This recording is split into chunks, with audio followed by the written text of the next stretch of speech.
शहर से दूर एक छोटे से गांव में जमाल नाम का एक बूढ़ा किसान अपने 3 बच्चों के साथ एक पुराने से घर में रहता था। जिंदगी के आखिरी मरहले में पहुंच चुका जमाल जिस्मानी तौर पर कमजोर हो चुका था और उसकी उम्र उसे मजीद मेहनत करने की इजाजत नहीं देती थी। गांव में उसका नाम हमेशा इज्जत के साथ लिया जाता था। वो गरीब था, मगर उसकी गुर्बत कभी उसकी रूह को शिकस्त नहीं दे सकी। उसका घर अच्छा खासा चल रहा था। उसके घर में एक बीवी और 3 जवान बेटे रहते थे। तीनों बेटे जवान थे, मगर एक नंबर के नालायक और काहिल, जैसे मेहनत से उनकी अजली दुश्मनी हो। दूसरी तरफ जमाल अपनी बढ़ती उम्र और कमजोर होते जिस्म के साथ खेतों में सख्त मेहनत करता रहता था। दिन रात जमीन पर झुककर काम करते करते कभी कभार उसकी ताकत जवाब दे जाती और वो खेतों में ही बेहोश होकर गिर पड़ता। लेकिन उसके बेटों के दिल में कोई हमदर्दी या गैरत न जागी। तीनों बेटे शिकार और सैर व तफरीह के शौकीन थे और उनके अंदर किसी किस्म की मेहनत करने की ख्वाहिश नहीं थी। जमाल जब भी बच्चों की नालायकी देखता तो उसे बहुत तकलीफ होती थी। वो बच्चों को हर वक्त नसीहतें करता, मगर वो तीनों एक नंबर के नालायक बाप पे हंस कर उठ जाते। जमाल के बेटों का रवैया मोहल्ले में बहुत मशहूर हो चुका था। गांव वाले कभी कभार तो उसके बेटों की लापरवाही का मजाक भी उड़ाते थे। एक बूढ़े वालिद के लिए इससे ज्यादा तकलीफदेह लम्हा और क्या हो सकता था। जमाल की जिंदगी की सबसे बड़ी परेशानी यही थी कि वो अपने बच्चों को मेहनत की अहमियत कैसे समझाए। बिलाखिर बूढ़े किसान ने अपनी दानाई से एक अनोखा मंसूबा बनाया। वो जानता था कि बराहे रास्त नसीहत या डांट पिटकार का कोई फायदा नहीं, क्योंकि उसके बेटे अब बड़े हो चुके थे। शाम को जमाल ने अपने बेटों को बुलाया। थके हुए लहजे में उसने उनसे कहा, बेटा, मैं अब बहुत बीमार हूं और मुझ में मजीद अकेला काम करने की ताकत नहीं रही। मुझे तुम सबके सहारे की जरूरत है। वो कुछ देर रुका, फिर अपनी जिंदगी की सख्तियों और मेहनत के किस्से सुनाने लगा। इन दास्तानों के जरिए उनके दिल में रहम जगाने की कोशिश करता रहा। फिर उसने बड़े बेटे से मुखातब होकर कहा, बेटा, कल तुम और तुम्हारा दूसरा भाई खेत में मेरे साथ काम करोगे। छोटा बेटा घर पर रहकर सारे घर के काम संभालेगा। जमाल ने अपनी बात खत्म करते हुए नरमी से ताकीद की, मुझे तुम लोगों की मदद चाहिए बेटा। तुम दोनों काम करने में तेज भी हो, होशियार भी। ये जमीन मेरे मरने के बाद तुम तीनों का ही तो है। अगर तुम आज उसका ख्याल रखोगे तो कल ये जमीन तुम्हारे लिए रिज्क का जरिया बनेगी। जमाल और उसकी बीवी अपने बेटों पे सख्त काम करने पर भी राजी नहीं थे, मगर उसने दिल ही दिल में सोचा कि अगर आज ये लड़के कुछ न सीखे तो कल मेरे मरने के बाद उनके लिए जिंदगी और भी मुश्किल हो जाएगी।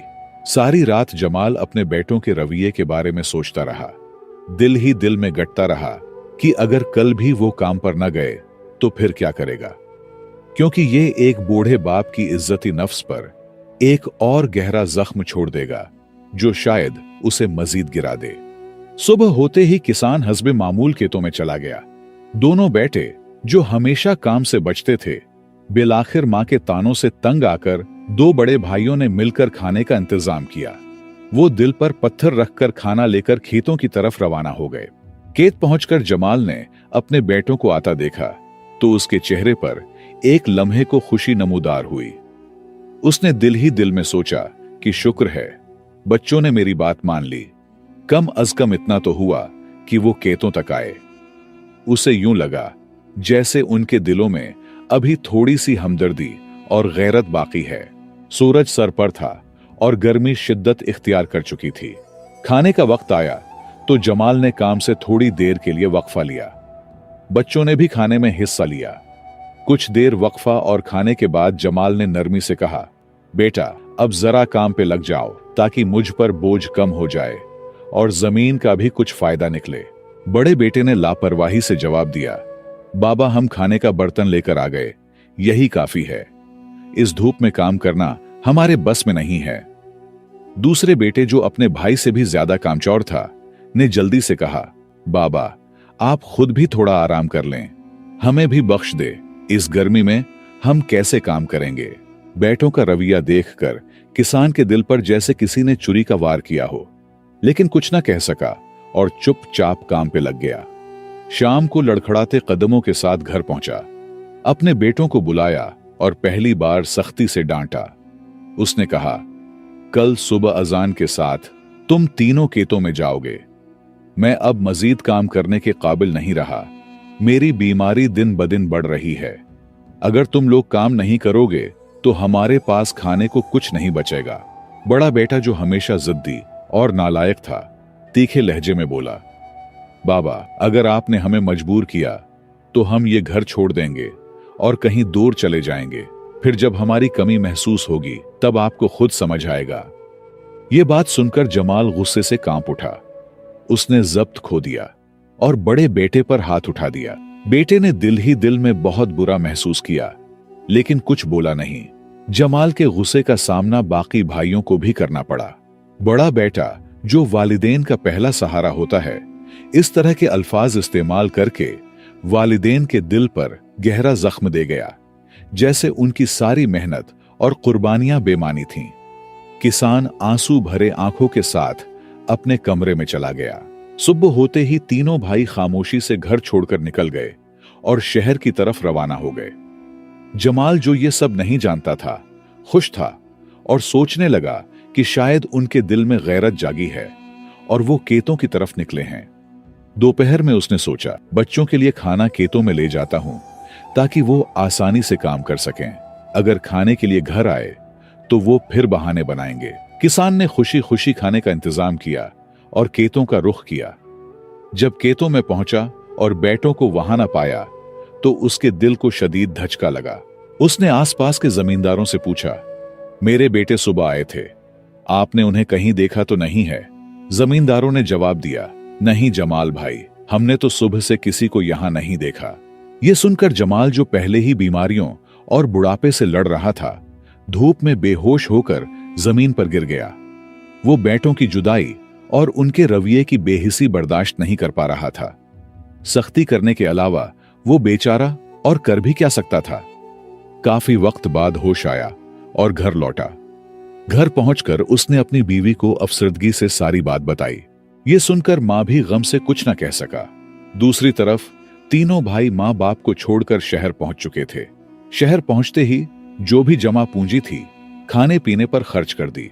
जल्द ही उनके पास वापसी का किराया भी न बचा। अगले दिन वो एक दूसरे से सवाल करने लगे कि कहां से इतने पैसे आए कि घर वापस जा सकें। लोगों से भी मांगे, लेकिन जवाब में ताने ही मिले। आखिरकार एक ने तजवीज दी, क्यों ना हम कुछ देर के लिए काम करें, इतने पैसे जमा हो कि घर वापस जा सकें। इस बात पर तीनों ने हां कर दी और करीबी दुकान पर काम करने लगे। लेकिन तीनों भाई काम करने के आदी नहीं थे। दुकानदार ने सोचा था कि ये मजबूत नौजवान हैं, मेरे सारे काम कर लेंगे, मगर उनकी नाअहली जल्द ही वाज़ेह हो गई। तीनों मिलकर एक शख्स का काम भी ठीक से नहीं कर पाते थे। वो थोड़ी देर काम करते, फिर आराम के बहाने ढूंढने लगते। दुकानदार को भी जल्द ही अंदाजा हो गया कि ये लड़के मेहनत करने के काबिल नहीं हैं। सारा दिन दुकान पर काम करने की नाहिली में गुजर गया, लेकिन शाम को दुकानदार ने उन्हें कुछ पैसे दे दिए। ये रकम देखकर तीनों भाई बहुत खुश हुए और अगले दिन घर की राह ली। जब वो घर पहुंचे तो वालिदैन की उदासी में कुछ कमी आई। मां ने जल्दी से खाना पेश किया और उनके आराम के लिए इंतजाम किया। जब बेटे खा पीकर सुकून से बैठे तो वालिद ने उन्हें अपने दिल का हाल सुनाना शुरू किया। आंखों में आंसू लिए वो कहने लगे, बेटा, मैं सारी रात जागता हूं इस फिक्र में कि मेरे बाद तुम्हारा क्या होगा। तुम्हारी मां तो भूखी मर जाएगी। मेरी उम्र गुजर गई, लेकिन तुम लोगों की बेफिक्री ने मेरे दिल को दुखों से भर दिया है। इस उम्र में लोग कितने सुकून में रहते हैं, लेकिन तुम तीनों की इस रवैये की वजह से मैं गम में ही मर जाऊंगा। वालिद की बातों ने बेटों के दिल में हल्का सा असर डाला। उन्होंने आहिस्ता से खेत जाने की रजामंदी जाहिर की। शहर में थोड़ी सी मजदूरी ने उनमें थोड़ी बहुत हिम्मत तो जरूर पैदा की थी, लेकिन उनका रवैया अब भी नालायकी से खाली नहीं हुआ था। वो खेतों में जाते, मगर काम करने की बजाय वक्त गुजार कर वापस आ जाते। एक दिन का काम भी ठीक से नहीं कर पाते। किसान ने महसूस किया कि उन्हें बेदार करने के लिए एक और आखिरी कदम उठाना पड़ेगा। उसने तीनों को फिर बुलाया और कहा, बेटा, मैंने सोचा कि मैं तुम तीनों की शादी देखूं, लेकिन ऐसा मुमकिन नहीं लग रहा। मैं एक राज बताता हूं जो शायद मेरे बाद तुम्हें मुश्किल वक्त में काम आए। बेटों ने निदामत के साथ कहा, जी अब्बा, बताएं। किसान ने कहा, बेटा, ये जमीन जो मैं काश्त कर रहा हूं, मेरे वालिद ने मुझे विरासत में दी थी। मैंने सोचा था कि उसे बेच दूं ताकि तुम तीनों की शादी के इंतजामात हो सकें, लेकिन उसमें एक राज छुपा है जिसकी वजह से मैं ये जमीन फिरोख्त नहीं करना चाहता। तीनों बेटों ने लालच भरे लहजे में पूछा, अब्बा, क्या राज है? जल्दी बताएं। किसान ने आहिस्ता से कहा, बेटा, मेरे वालिद साहब ने इसी जमीन में मेरे सामने सोने और अशरफियों का एक खजाना दफन किया था। उन्होंने कहा था कि यह मुश्किल वक्त में काम आएगा। मैंने तो नहीं निकाला, लेकिन अब तुम्हारी बारी है। अगर वो खजाना तुमने निकाल लिया तो तुम पूरे मोहल्ले के अमीर बन जाओगे। ये सुनकर तीनों बेटों के चेहरों पर हैरत और खुशी के आसार नजर आने लगे। खजाने की लालच ने उन्हें जमीन खोदने पर आमादा कर दिया। वो दिन भर खेत में खजाने की तलाश में मसरूफ रहते, लेकिन शाम को खाली हाथ लौटते। सारा खेत खोदने के बाद उन्होंने बाप से शिकायत की, अब्बा, हमें तो कुछ नहीं मिला, अब क्या करें? किसान बेटों को साथ लेकर खेत में पहुंचा, लेकिन जो मंजर सामने था उसे देखकर हैरान रह गया। उन्होंने वाकई सारा खेत खोद डाला था। वो दानाई के साथ मुस्कुराया और सुकून से कहा, यह खेत अब तैयार है। आप तीनों ने अच्छी तरह जमीन की सफाई कर ली है, तो क्यों ना उसमें बीज डाल दें। बारिश आएगी, फसल उगेगी और अच्छी पैदावार होगी। जब फसल काट लेंगे तो फिर खजाना ढूंढने का काम दोबारा शुरू कर लेना। इस तरह हमारी मेहनत रायगा नहीं जाएगी और एक ही मेहनत से दो फायदे हो जाएंगे। तीनों बेटे जो मुसलसल मशक्कत से थक चुके थे, आखिरकार बाप की बात मानने पर आमादा हो गए। बाप ने उन्हें फसल बोने का तरीका सिखाया और मिलकर खेत में बीज डाले। इत्तेफाक से अगले ही महीने शदीद बारिश हुई और जमीन भरपूर फसल उगाने के लिए तैयार हो गई। चंद महीने बाद फसल पककर तैयार हो गई और सबने मिलकर उसे काट लिया। बेटों को काम में ज्यादा दिलचस्पी नहीं थी, लेकिन खजाने की उम्मीद ने उन्हें मजबूर किया था कि वो इस अमल में शामिल रहें। नतीजा ये निकला कि इस साल गंदम की भरमार हो गई। किसान के घर में गंदम की कमी न रही। कुछ गंदम बाजार में फरोख्त कर दी गई और जो आमदनी हुई, इससे तीनों बेटों की शादियां भी कर दी गईं। इस तरह किसान ने अपनी दीरीना ख्वाहिश पूरी कर ली। शादियों के बाद बेटे दोबारा खेत खोदने में लग गए, लेकिन कुछ वक्त बाद किसान इस दुनिया से रुखसत हो गया। इन तीनों बेटों के लिए यह एक जबरदस्त दचका था। बाप उनके लिए जिंदगी का सहारा था और उसके जाने के बाद वो जैसे बेचत रह गए। कई दिन तक तीनों भाइयों ने अपने वालिद की कमी शिद्दत से महसूस की। घर में उनकी मां और बीवियों का गम भी उनके दिलों पर बोझ बन चुका था। उन्होंने एक बार फिर खजाना तलाश करने की ठानी। खेत में जाकर पूरे दिल से मेहनत करने लगे। सारा खेत दोबारा खोद डाला, मगर खजाने का कहीं निशान नहीं मिला।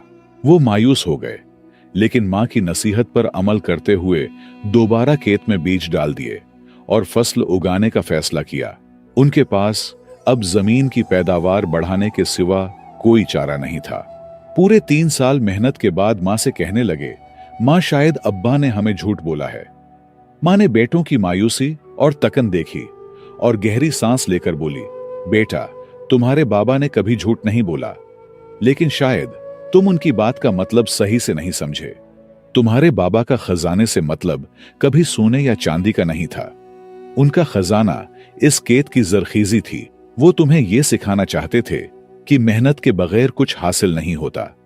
जब तुम लोग इस जमीन पर मेहनत करोगे, उसे संवारोगे, तो यही जमीन तुम्हारे लिए खजाने जैसा है। तीनों भाइयों को एहसास हुआ कि उनके वालिद कितने समझदार और कुर्बानी देने वाले इंसान थे। वो बाप की मोहब्बत और कुर्बानियों को याद करते हुए कब्र पर गए, माफी मांगी और जान गए कि एक बाप अपने बच्चों की खातिर कितने दुख झेलता है। लेकिन बाप की कदर अक्सर तब होती है जब वो न रहे या जब बेटा खुद बाप बने। तो प्यारे दोस्तों, वालिदैन की इज्जत करना हम सब की जिम्मेदारी है। उनकी बातों में हमेशा बच्चों के लिए एक बड़ी हिकमत और तजर्बा छुपा होता है, लेकिन अक्सर हम उसे उस वक्त तक नहीं समझ पाते जब तक वालिदैन हमसे दूर ना हो जाएं। उनकी हर नसीहत में हमारी बेहतरी, हमारा मुस्तकबिल और हमारी खुशहाली छुपी होती है। लिहाजा अपने वालिदैन की खिदमत किया करे और इसके दर्दों को महसूस किया करे। मुझे उम्मीद है आपने इस कहानी से बहुत कुछ सीखा होगा। मजीद अखलाकी और सबक आमूज कहानियों के लिए हमारे चैनल पुराने किस्से को सब्सक्राइब करके घंटी को जरूर दबाएं और हो सके तो वीडियो को लाइक और शेयर कीजिए। आपके ताउन का शुक्रिया।